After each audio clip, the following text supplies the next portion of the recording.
Chapter 42. Never say there is nothing beautiful in the world anymore.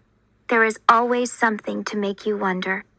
Albert Schweitzer, German theologian, physician, and philanthropist. This time when I ducked through the boarded-up windows, I needed to be more careful than ever before. If the ground was being studied on the other side of this wall, I couldn't do anything that would make the watchtower guards take notice of me here. If they hadn't done so already, it wouldn't be hard for them to connect my actions with their sinking ground. So I stuck to my routine when I entered their sights. I loaded the bucket with dirt and then stuffed the sheet over it. My buckets were heavier than they used to be, and I was carrying them better. It was a small thing, but I was proud of it. I glanced back once at the watchtower, as I always did more often than I should. I couldn't see anyone there this time, so maybe they were inside, or maybe they were part of the ground investigation. If so, I hoped that was a good thing. When I turned forward again, I jumped with surprise and almost cried out. Anna was standing there, nearly in front of me. I wasn't sure where she had come from. The only way she could have arrived so suddenly was if she had already been here hiding and watching. Anna had surely seen me come from inside the building just now. She looked as nervous as I felt, with a rigid posture and licking her lips as if we lived in the driest of deserts, but I couldn't understand why. I had everything to lose in this moment, while she only risked losing her clean dress if I decided to push her into the pond, which I was seriously considering. "Can we talk?" she asked. "You can talk to me, but I'm not sure who I'm talking back to." My words were bitter and angry. Am I talking to the Stasi right now? Or the Grenzers? The only thing for sure is I'm not talking to a friend. Maybe I never was. "If you won't talk, then will you listen?" Anna asked. "Because I have things to say. If I don't tell them to you, I will have to tell somebody. Which would you prefer?" Reluctantly, I nodded for her to follow me, and then continued on to the pond. After all, I still had work to do. Anna sat on a rock near the pond and clasped her hands together. "The Stasi visited us after Peter died," she said. "They searched our house and found things from the West, innocent things that everyone has. Some black market perfume for my mother, a television with its station tuned to the West, and some forbidden books. Nothing we'd purchased, just ones my family still had from the old days. I don't think my parents even remembered we had them, to be honest. The Stasi used those things to blame us for Peter's escape attempt, and said my parents would be arrested for encouraging subversive behavior, and I would be taken away." I dumped the bucket into the pond. It didn't matter that she saw dirt wash into it along with the sheet. As I did, I said, "You told me that in his note, Peter took responsibility for his own actions. Didn't they care about that?" I already knew the answer and felt naive for even asking. Of course they didn't care. The Stasi always hunted for the biggest game they could catch. The rest of us were simply their bait.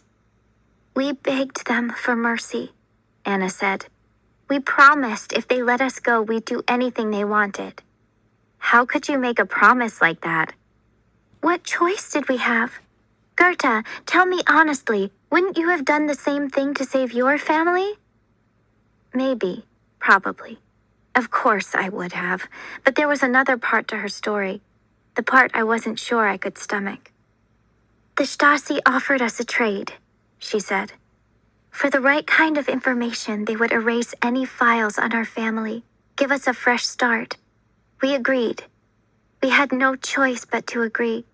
So we started looking and listening and trying to find something suspicious. We told ourselves we were doing the right thing because whoever was breaking the law deserved to be caught." Then Anna's eyes filled with tears. "I didn't know it would be you, Goethe. Why did it have to be you?" I tried a bluff. "Whatever you think, I know about the tunnel. I've been there. You saw the dried mud still on my boots when you were in my room." Something had become lodged in my throat by then, and speaking took effort. "Your parents? They only know about the gardening.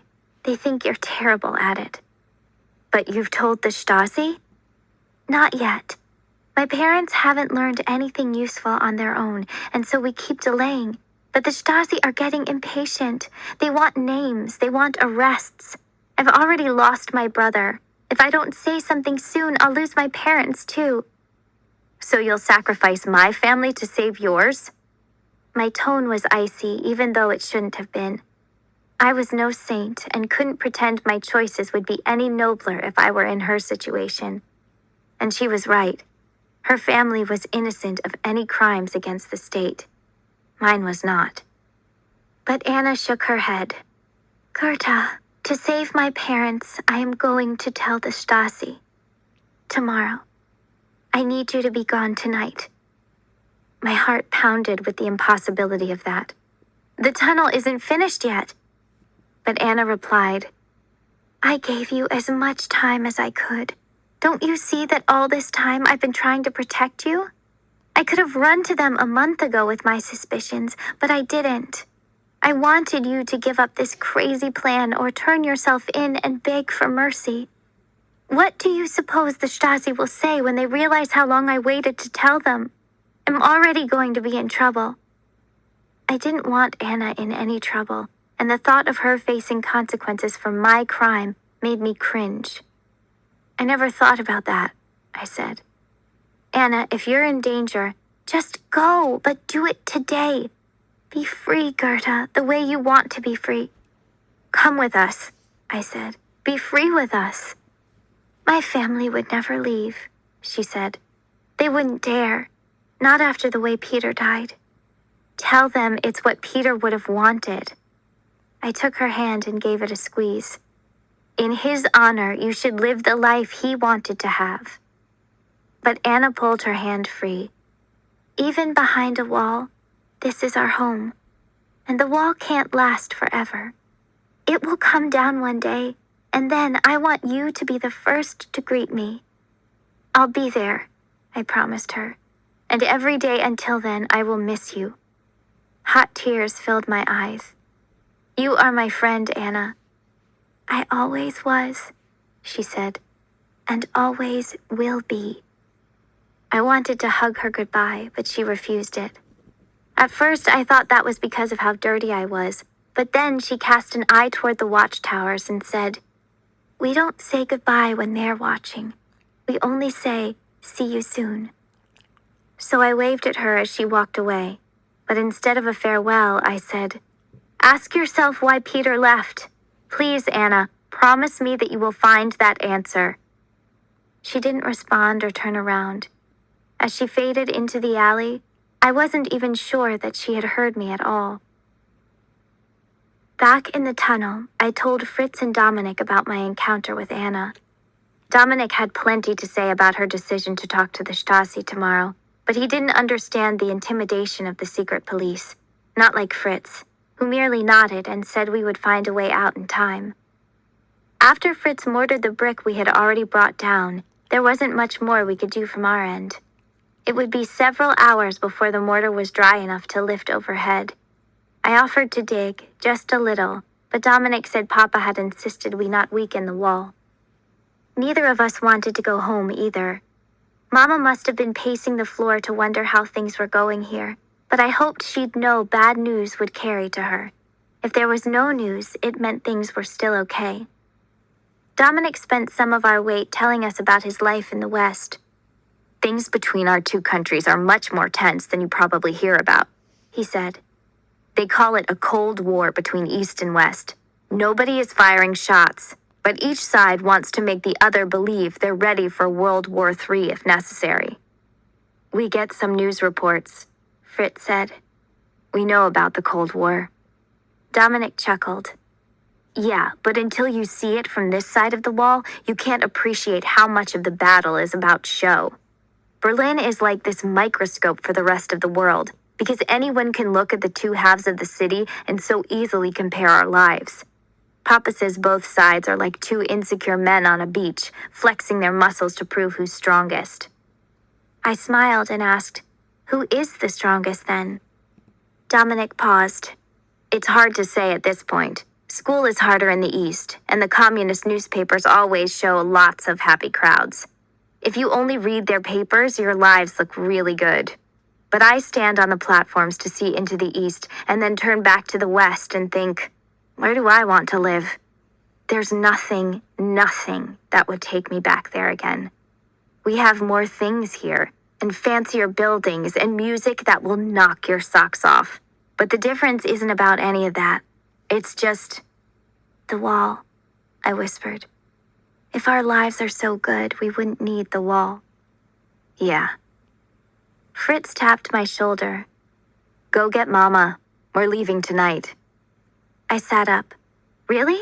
We'll be able to open this tunnel? We have to open it.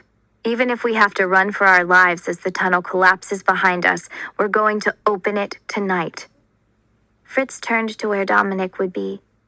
Go tell Father what we're doing. It must be tonight. We heard Dominic scramble off, and then I said, Mama can't leave yet. If she's spotted by someone who knows she called in sick, then stay with her until this evening. She should be all right to leave then, but be careful. There will be police hunting for me, and if I'm seen on the streets, I'll be arrested. So you and Mama will have to get yourselves here. Can you do that? I swallowed hard. Yes. Fritz handed me the shovel. Go stick this in the dirt outside. If Mueller is watching, we need to give him the signal to come. I pushed it back to him. We don't owe Mueller anything. Besides, we still need the shovel in here. He gave the shovel to me again. We made him a promise, Goethe, and as far as we can tell, he's kept his end of our bargain. Besides, I have the hand shovel. I nodded and took it out with me. I stuck it square in the center of our garden patch, where for the first time I noticed sprouts from young squash plants. Maybe they would grow and provide food for some families here. I hoped so. Even at those times when you want to say goodbye, it's still sad when the moment comes. I thought about that as I walked home. How odd it was to realize I might never see this side of the wall again. Wherever I looked before, I had only seen the bland communist gray, but this time I noticed spurts of color on our trees and in decorations that occasionally hung from windows. The approved communist art on the sides of buildings inevitably depicted strength and power. I didn't much care for it, but I realized that it had encouraged me to be a stronger person, a lesson that ironically had carried me through the hardest moments of digging out the tunnel.